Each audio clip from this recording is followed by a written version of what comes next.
Hey guys, how you doing? Welcome back. This is your friend Ruli. So in today's video, I wanna talk to you about 10 different things that I constantly do to learn foreign languages. Some of these things I keep on doing in a day-to-day basis, and some of them I may stop doing, and then I start doing over again after a few more days, as time permits. But anyway, so I wanna tell you about these 10 things that I do. Number one, I remind myself of the determination that I made to study, for instance, German or Mandarin. And that is basically because, as you know, I'm an SAP consultant. So I deal with a lot of German related things all the time. When I look at the tables or when I do some deep diving into something I want to better understand, especially on the EWM module that I handle. So a lot of those things are just in German, and so that's one of the reasons I have to remind myself of why I am determined to continue learning in a day-to-day basis. Number two, I normally make a plan I can execute, so I don't really like to get overwhelmed by uh, trying to do a lot of things, but then I end up not doing anything.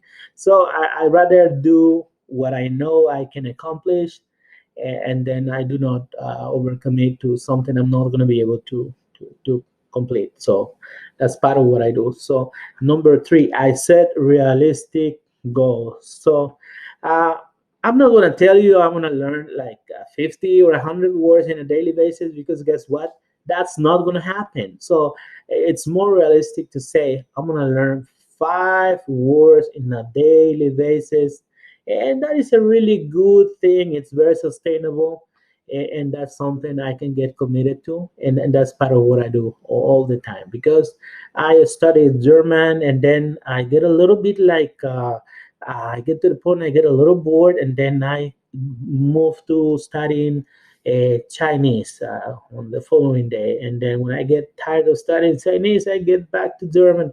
I mean, I try to play with my schedule, and then what it is that I'm studying. Okay. Um, Number four, as you can see, I have this whiteboard behind me, and I have really learned a lot, because what I'm trying to do is I do a lot of handwriting in German, or I've been practicing the Chinese characters. And to do it, when you handwrite and you use your uh, ability to see your site, so it's a good thing to do, because you it's like a twofold thing for you to learn. So that's a great thing to do, and I do it all the time. So I mean, otherwise I would probably not have bought this whiteboard that I have behind me. So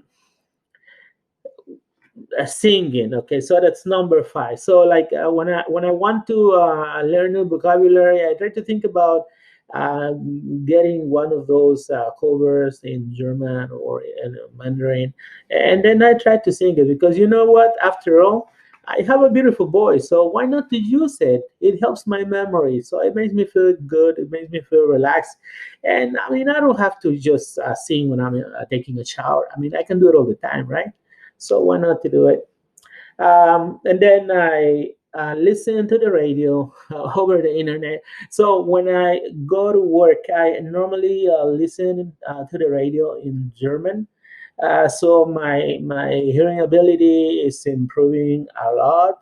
And then on my way back home, if I drive for about 30 minutes, from the office back to the house, I listen to the Mandarin radio station, and I really get a lot of benefits when I do so, because it is for me, it's more, it is this is better for me to capture the sounds, the rhythm, intonation, the accent of people, native speakers from Mandarin, or native speakers from German. So I mean, it's a really good thing to do. I try to do it all the time, all the time. So that's a great thing to do. So watching Netflix movies. Okay, so sometimes I watched a movie in Netflix, and because I do it, I may do it all the time. I may know that movie. I may know the story. I may have watched that movie already, but even so, I do it again for the sake of listening to what they say or how they speak in German or Mandarin, or sometimes in Portuguese as well. Because believe it or not, I've been improving my Portuguese by watching Netflix movies, and that's really, really, really good. So like, let me tell you this: like, if you're learning Spanish and you live in Europe, so I would encourage you to try to focus in Spanish from a specific region near to where you live, because it makes more sense for you. Like, if you're in Europe, it makes more sense for you to learn Spanish from Spain, because you're more likely to meet people from Spain if you're in Europe. But if you live here in the U.S., then I mean, you can learn Spanish from Mexico, Spanish from any Latin American country, because in fact, you are gonna find people from Mexico a lot, or people from some of the South America, from any of those countries. You will find a lot of people. So that's a good thing to do. So you focus your radio of expertise in a specific area, and so that's a great thing to do. Okay. um, so something else, you need to find somebody to talk to. So get a tandem partner, or somebody you can talk to over Skype, over just WhatsApp, Facebook, anywhere. You need to speak, because unless we speak, we are not going to get a good handle in what we're trying to learn. So speaking, it's really good. So let us not be afraid of making mistakes, because guess what?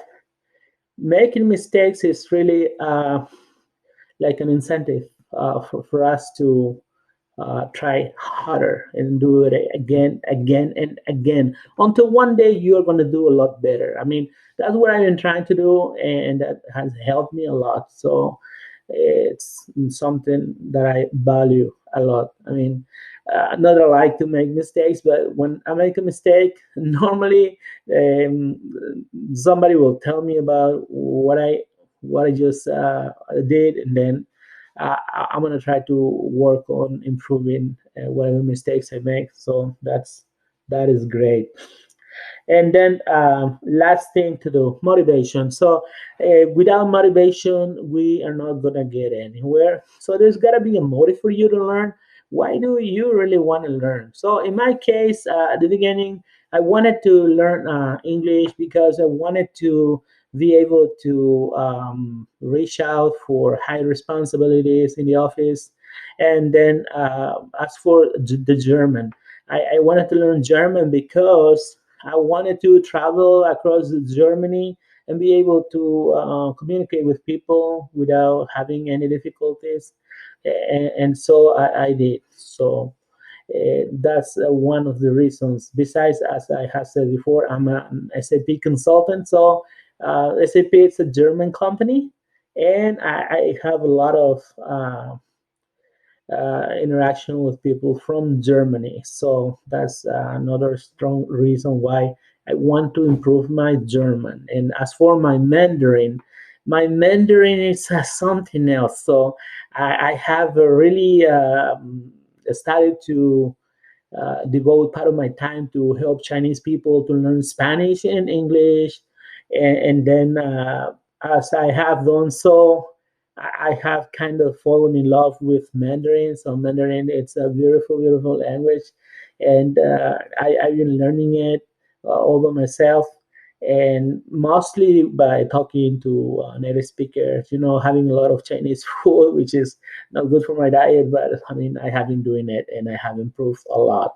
So that's just a little bit of how I keep up with my languages and what I'm doing to learn. So, I mean, if you want to share what you're doing and how you've been successful on doing so, please write some comments down there. And if you want to continue watching videos on how to learn SAP or how I've been learning languages, please go ahead and subscribe. Okay.